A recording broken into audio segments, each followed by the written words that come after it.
Do you love your wife? Yes. Prove it. Like, what's the metric? Give me the number that helps me know, right? Because when you met her, you didn't love her. Now you love her, right? Tell me the day the love happened. It's an impossible question. But it's not that it doesn't exist. It's that it's much easier to prove over time, right? Leadership is the same thing. It's about transition. So if you were to go to the gym, it's like exercise, right? If you go to the gym and you work out and you come back and you look in the mirror, you will see nothing. And if you go to the gym the next day and you come back and you look in the mirror, you will see nothing, right? So clearly there's no results, can't be measured, it must not be effective. So we quit, right?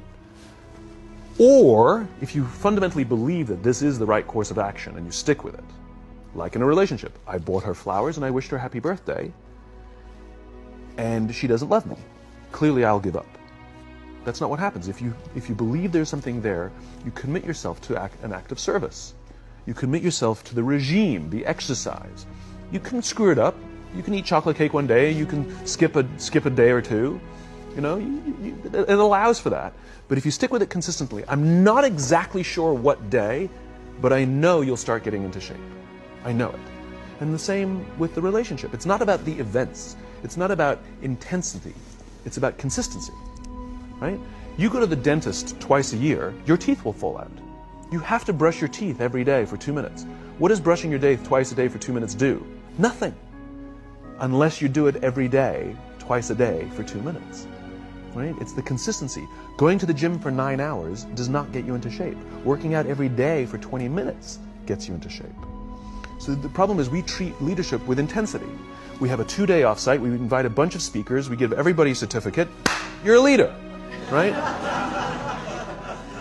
Those things are like going to the dentist. They're very important. They're good for reminding us or getting us back on track, learning new lessons. But it's the daily practice of all the monotonous, little, boring things like brushing your teeth that matter the most. She didn't fall in love with you because you remembered her birthday and bought her flowers on Valentine's Day. She fell in love with you because when you woke up in the morning, you said good morning to her before you checked your phone. She fell in love with you because when you went to the fridge to get yourself a drink, you got her one without even asking. She fell in love with you because when you had an amazing day at work and she came home and she had a terrible day at work, you didn't say, yeah, but let me tell you about my day. You sat and listened to her awful day and you didn't say a thing about your amazing day. This is why she fell in love with you. I can't tell you exactly what day, and it was no particular thing you did. It was the accumulation of all of those little things that she woke up one day and as if she pressed a button, she goes, I love him, right? Leadership is exactly the same. There's no event.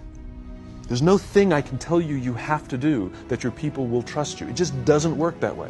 It's an accumulation of lots and lots of little things that anyone by themselves is innocuous and useless. Literally, pointless by themselves. People will look at little things that are good leadership practices and say, that won't work. And you're absolutely right. But if you do it consistently, and you do it in combination with lots of other little things, like saying good morning to someone, that looking them in the eye.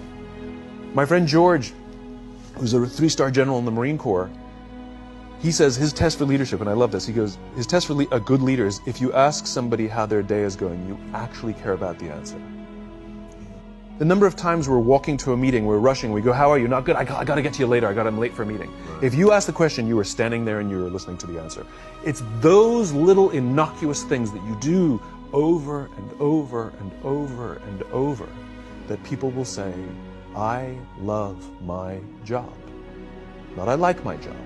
I like my job means, yeah, the challenge is great, they pay me well, I like the people.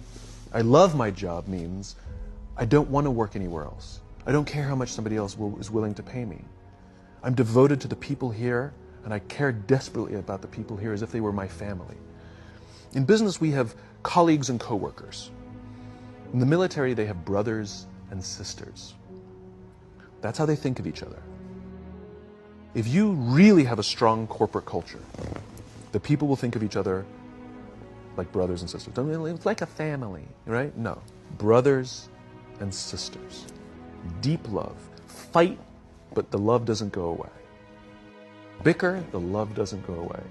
And I'll fight with my sister, but if you threaten my sister, you're going to have to deal with me. Right? We'll fight internally, we'll bicker with each other, but nobody's going to hurt each other. And if anything from the outside shows up, you're looking at a unified front. Brothers and sisters. Now, how do you create brothers and sisters out of strangers? Common beliefs, common values. You know, parents, in other words, executives who care about their children's success, who care to raise their children, teach them skills, discipline them when necessary, help them build their self-confidence so that they can go on and achieve something more than you could have ever imagined achieving for yourself. That's leadership.